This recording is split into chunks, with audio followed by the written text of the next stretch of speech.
Germain, mon Germain, sais-tu ce que je m'en vais dans une couple de semaines? Je m'en vais en Italie essayer une Ferrari sur le circuit de Fiorano. Quel effet ça te fait? Voyons, jamais j'ai dit une Ferrari, de pas une Lada, là. C'est les chars, ça, là, pas des tondeuses à gazon, là. Ah, je sais, Denis, mais je vais juste m'asseoir un petit peu si ça te dérange pas. Voyons, t'es donc bien plein tout d'un coup, toi. Juste que ça vient juste de m'élancer encore. Ah! Voyons donc, c'est que t'as mal. Disons que c'est un endroit qui est une exclusivité masculine. T'as mal à la tête? Ben, pas loin, tu sais. C'est effectivement avec ça que les gars pensent, tu sais. Ah, mais tu vas pas me dire que... Ouais.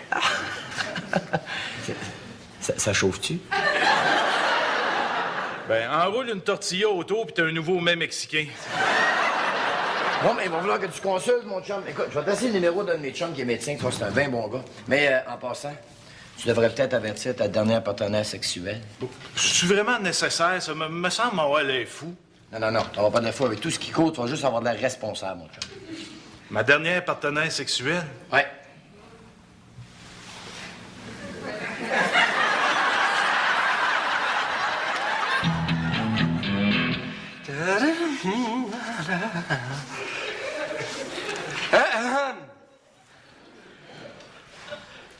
Sylvie, Quoi? je pense que je t'ai pas encore parlé de mon nouveau sideline, hein? Non. Ça t'intéresserait-tu de savoir c'est quoi? Non. Ah bon, ça t'intéresse pas de savoir qu'est-ce qui se passe dans ma vie? Jean-Louis, j'ai du travail par-dessus la tête, des dossiers hyper urgents réglés, ça fait que c'est pas le temps, OK? OK. Parce que c'est un désastre. Il me fait pas rien m'arriver de pire dans la vie. Mon Dieu, Denis, qu'est-ce qui se passe? Conte-moi ça. Ouais, écoute, je voudrais pas te déranger dans ton travail, là. Non, fais-toi-en pas. C'est pas important, ça peut attendre. Écoute, Sylvie, c'est arrivé en m'en venant, là. J'ai rien vu venir, c'est arrivé subitement, là. Tout d'un coup, ma vie a basculé. Sylvie, j'ai pas une étiquette. Puis c'est ça qui est si grave. Sylvie, j'étais au bout de mes points de démérite. Ça veut dire que je perds mon permis, moi. As-tu idée que ça veut dire pour moi, ça? Ben oui, mais c'est pas la fin du monde non plus, là. Pas la fin du monde. Hey, je suis un gars de char et chroniqueur automobile en plus. Ça, c'est comme si on venait de me castrer, moi, là. Bon. En attendant, là, tu peux toujours prendre le transport en commun. Et tu folle. Tu penses m'en rentrer là-dedans, moi? Voyons, non, j'ai pas le goût de passer pour un eunuque, moi, là. Bon, je vois pas le rapport avec les eunuques. Je le prends souvent, moi, le transport en commun. Bon, je sais pas, moi, tu peux peut-être le contester. Qu'est-ce que t'as fait au juste? Quasiment rien en plus. Je vais dépasser par la droite. Ben oui, mais y a rien là. Un char de police. Ah bon? À 130. OK. D'une zone d'école. Ah. À reculons.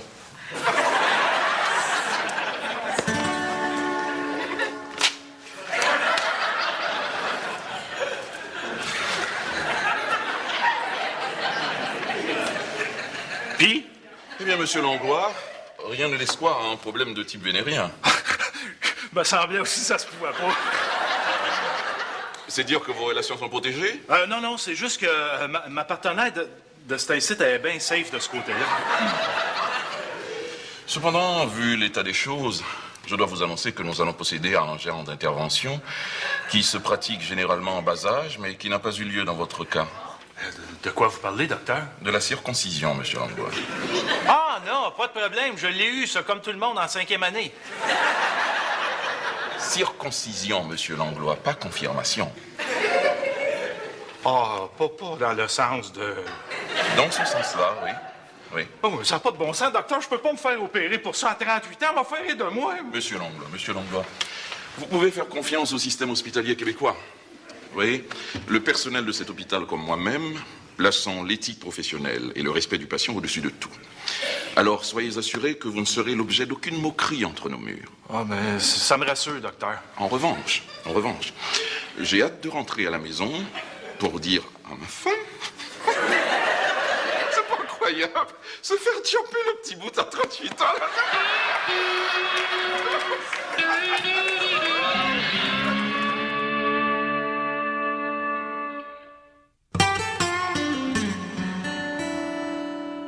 Plus de permis, Germain. Peux-tu imaginer ça? Là, ça remet en jeu mon voyage en Italie, parce que Ferrari niaise pas que ça, autant. Pas de permis, pas de road test. Denis, est-ce que tu me verrais d'un autre œil si je t'apprenais qu'on veut m'enlever une partie de moi? Une partie que je prenais pour acquise et qui protège une partie vitale de mon corps et qui, finalement, fait partie intégrante de mon identité. Regarde un peu de te faire voler ta casquette, quoi. Ben, un genre de couvre-chef, mettons. Germain, je nage en plein drame. C'est pas le temps de commencer à m'achaler de tes niaiseries, là. Ah, OK, oublie ça. Non, mais t'as pas de l'air à réaliser. Ils m'ont enlevé mon permis. C'est comme s'ils m'avaient enlevé une partie de ma virilité, moi. Tu peux-tu comprendre qu'est-ce que je vis? Tu peux-tu sentir qu'est-ce que je sens? Ah oui! Non, parce que ça n'a de rien, un permis de conduire, on dit ça, c'est gros de même. Mais tu peux pas savoir comment est-ce qu'on se sent diminué quand on l'a plus, ce petit bout-là. Je comprends! Dans le domaine de la virilité pour un homme, chaque millimètre compte. As-tu idée, en plus, comment c'est humiliant quand ça t'arrive à mon âge? Hein? Essaie de te mettre à ma place, là. J'essaye. Puis, même s'ils viennent juste de me l'enlever, on dirait que j'ai déjà moins de sensibilité. Ah oui? Germain, un exemple. Un matin, j'ai vu passer une Lamborghini, rouge en plus. Ben, j'ai pas ressenti ce que j'aurais dû ressentir. J'ai pas eu autant de plaisir qu'avant. J'ai peur que ça soit plus jamais pareil. Et moi donc? Comment ça, et toi donc? Ben, je compatis à ton sort. C'est gentil, mon chum. Mais toi, t'es-tu allé voir le docteur? Oui, je suis allé, ouais. Puis? Ben, pas de problème de MTS, rien. Donc, y a pas de trouble. Ben, il y a juste un petit détail à régler. Un petit détail. Ouais, c'est à peu près gros comme ça.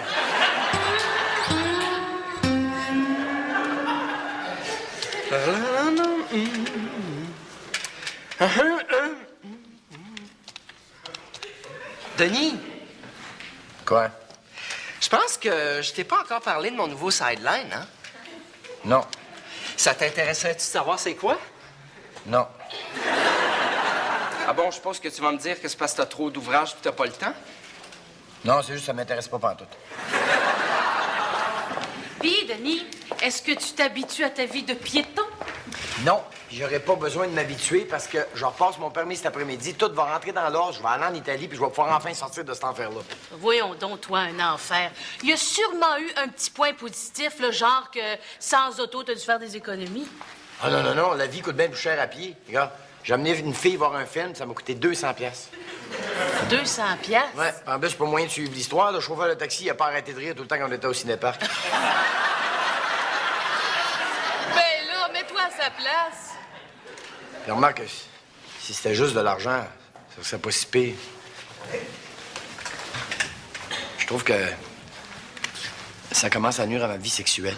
Ben, tu sais, quand tu vas reconduire une fille en fin de soirée, elle a pas mal plus le goût de t'inviter à monter chez elle quand elle débarque d'une BMW que quand elle débarque d'une barre de bicycle à pédale.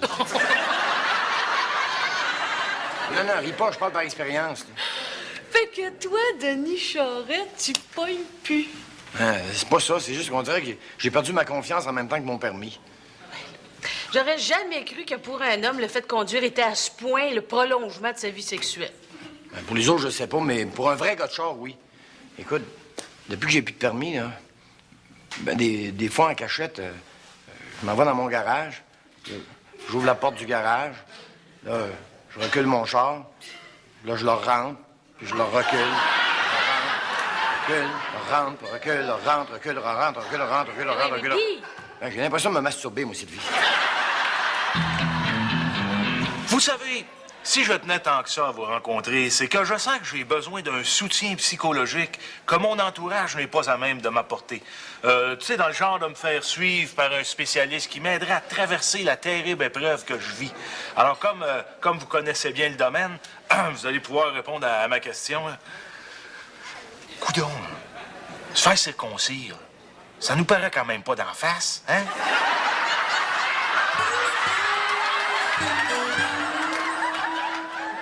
Docteur, Oui. ça va-tu être à mon tour bientôt? Oui, bientôt, on attend qu'une salle d'opération soit libre. Ouais, c'est parce que ça fait des heures que j'attends, moi. Oui. Et pourquoi pensez-vous qu'on appelle les malades des patients? Ouais. On m'avait parlé d'une chirurgie d'un jour, moi, pas 3 semaines. Et depuis le virage ambulatoire, quand on dit chirurgie d'un jour, soyez certain que vous ne resterez pas ici longtemps. Au pire, on vous retourne chez vous avec un bistouri et un manuel d'instruction. Hein? C'est pour ça que je dis souvent à mes patients, est-ce que être à l'agonie, ça signifie que ça doit coûter cher à l'État? Ce sont des blagues, voyons, je disais ça pour vous distraire. Ouais, ça marche en cibole. Oui, mais soyons sérieux. Comme je vous ai dit, vous pouvez faire confiance au système hospitalier québécois. Le personnel de cet hôpital, comme moi-même, plaçons l'éthique professionnelle et l'efficacité au-dessus de tout. Alors soyez certain, monsieur Girard, nous allons vous enlever vos pierres au rein. Pourquoi vous essayez pas ce dossier-là pour le faire? Ah oui. Ah, pardon. Hein. J'allais oublier. Le petit bout, hein. Le petit bout, voilà. Dites-moi, docteur, est-ce que ça va affecter ma vie sexuelle? Je veux dire, est-ce que je vais perdre la sensibilité? Pas tant que ça. Vous n'aurez qu'à demander à votre partenaire de vous avertir lorsque vous aurez un orgasme. Qu'est-ce que vous allez faire avec? Avec quoi? Avec mon petit bout. Mais que voulez-vous que j'en fasse? De la gomme pour les cannibales?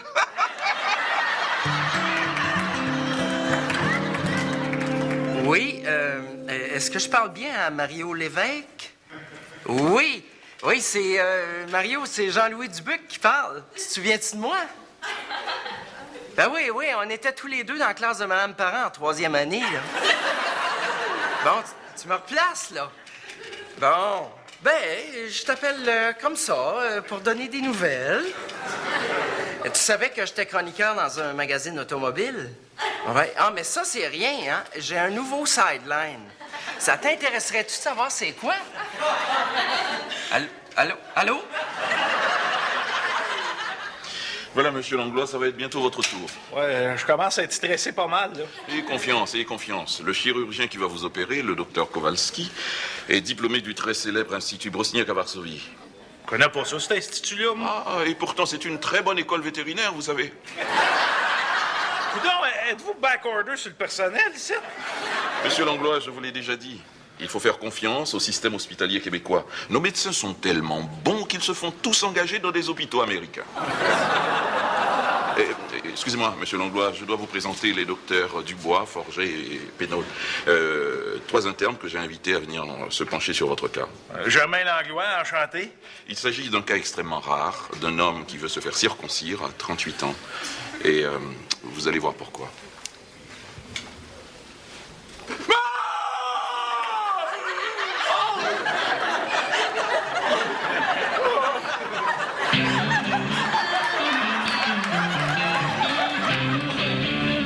Montez dans votre voiture, l'examinateur va venir vous rejoindre, vous faire passer votre examen pratique.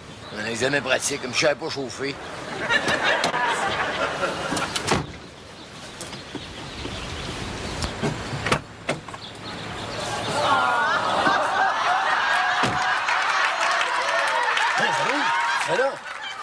C'est vrai, j'ai jamais eu l'occasion de te parler de mon sideline, hein? Tu fais passer les examens de conduite? Regarde, là, je sens que t'aimerais ça qu'on en parle tout d'un coup, mais là, malheureusement, c'est pas le temps, j'ai du travail à faire. Ah ouais, au père! Fais démarrer sa voiture avant de mettre sa ceinture de sécurité. 2 points de moins en partant.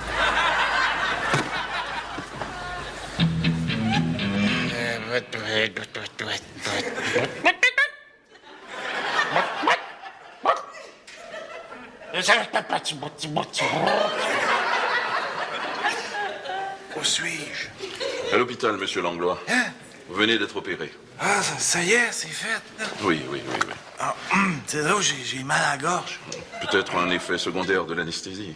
Ça a bien été, l'opération, docteur? Oui, à part un léger petit détail. Quoi? Il y a eu un petit accident pendant l'opération. Quoi donc? C'est que nous avons reçu un appel troublant du ministère de l'Immigration. En effet, voyez-vous, le docteur Kowalski que nous avons engagé comme chirurgien nous a menti. Il n'a jamais été vétérinaire à Varsovie. Qu'est-ce qui était d'abord? Boucher à Cracovie.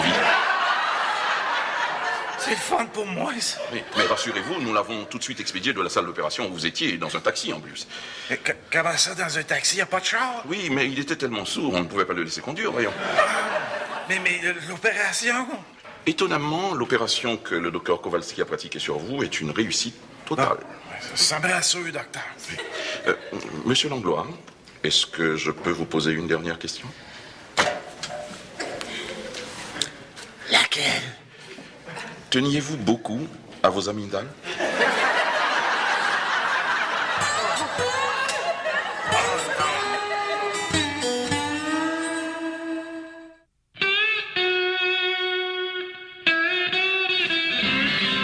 Tu l'as pas fait en cinquième année comme tout le monde?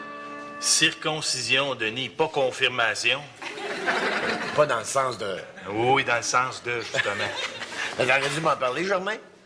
C'est vrai, j'étais pas mal préoccupé par mon histoire de permis, là. Mais ça a-tu bien été? Ben là, il a fallu qu'il se reprenne par 2 fois, mais là, c'est fait, là. On va me faire enlever mes pansements tout à l'heure. Ça va-tu bien? Oh, j'ai plus mal pantoute. Ah! Presque, tu sais. Mais psychologiquement? Ah, ça n'a pas été facile, Denis. Mais j'ai su trouver soutien et réconfort auprès de mon nouvel ami, le rabbin Moshe Greenbaum. Il a su trouver les arguments pour me convaincre que ma vie sexuelle ne serait pas affectée. Quel argument? Les photos de ses 12 enfants. Toi, tu l'as-tu repassé, ton permis?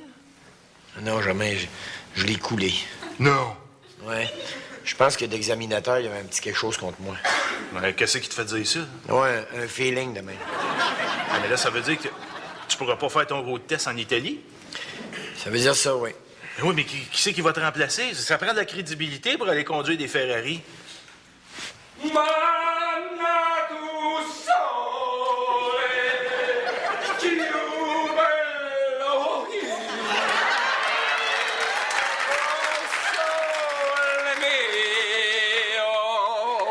Jean-Louis, c'est des chars que tu t'en vas essayer en Italie, pas des gondoles.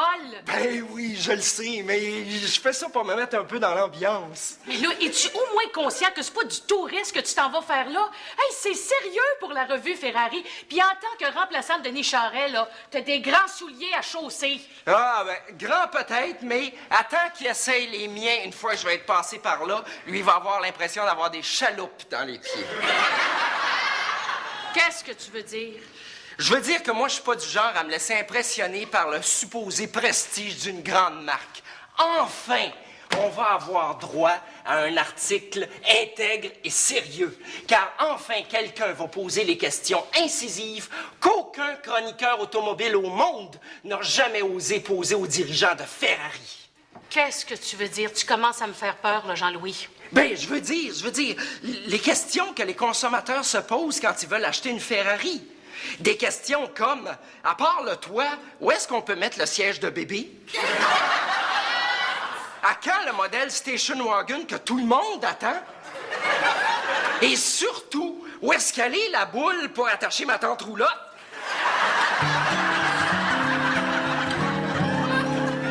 Alors, voyons voir. Puis, ça a-tu cicatrisé? C'est pas possible.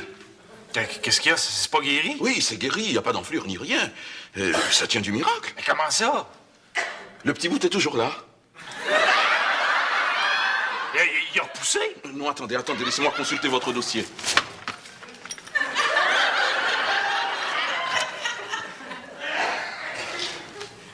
Monsieur Langlois, teniez-vous beaucoup à votre appendice?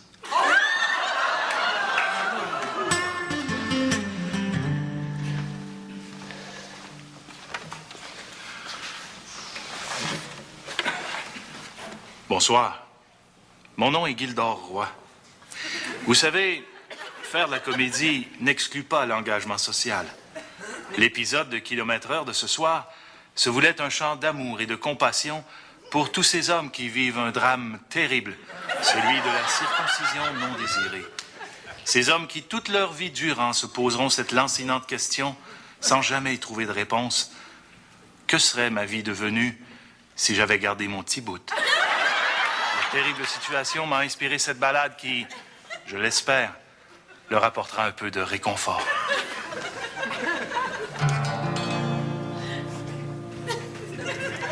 Maudit soit donc le chirurgien qui m'enleva ma peau de chagrin. J'en veux encore bistouri qui s'attaqua à mon zizi. Depuis qu'il a la tête à l'air, puis sa coupe à la Yulbriner, le contenu de mes bobettes ressemble à Michel Barrette.